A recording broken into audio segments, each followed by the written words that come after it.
Hi, everybody. Welcome to ePrime for this evening. I'm Daedran.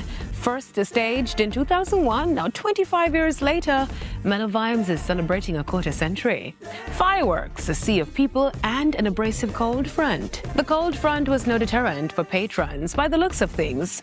First-time and returning patrons are making each staging a calendar event. Directors of the event are stomping their feet in Jamaica's entertainment sector and building on the support of patrons over the years. The support from the patrons has been tremendous over the years. I mean, they just keep coming back. They keep giving us feedback. They keep telling us how to improve. I mean, they're just ready to go forward. And I mean, if you can see for yourself, they're having a grand time because they're fun guaranteed. Lasana Wilson, junior brand manager at Smirnoff, toasting the event for its contribution to Jamaica's culture. At this point, it's more than just an event. It's really a cultural institution. There's a Mello Vibes every 3 months, right? Every 3 months, you have 4,000 people within mass camp. The promoters, they've been able to really entertain persons with good vibes, good energy, and I think it's very important. Now, on the international scene, Big Sean and Usher joined forces making donation to Boys and Girls Home in Detroit. The duo and Sean Woodward have collectively invested $1 million in the facility. The facility is being called an innovation hub to encourage the creativity of local youth to chart their future careers. The unveiling was held earlier this week. We were able to just figure out ways to give back in the community, you know, and one of the best investments I have truly ever made is in the future of Detroit.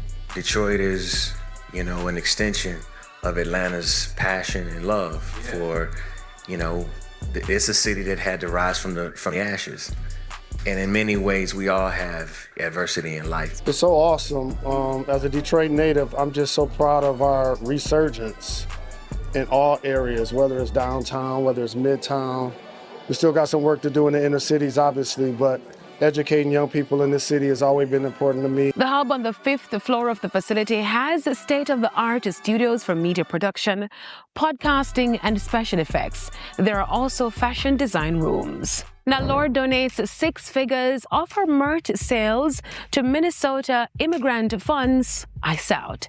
In a post on her Instagram story this week, the singer announced that she's contributing the money she made from merch sales in the Minnesota city about 3 months after she played 2 ultrasound shows there in October. The Minnesota Immigration Rights Action Committee is a grassroots organization that organizes protests and gather resources for families affected by ICE raids, detainments, and deportations. Recently, several stars showed their support for the Ice Out movement, donning Ice Out pins at the Grammys. That's it for ePrime this evening. I'm Daedran. Thank you for watching.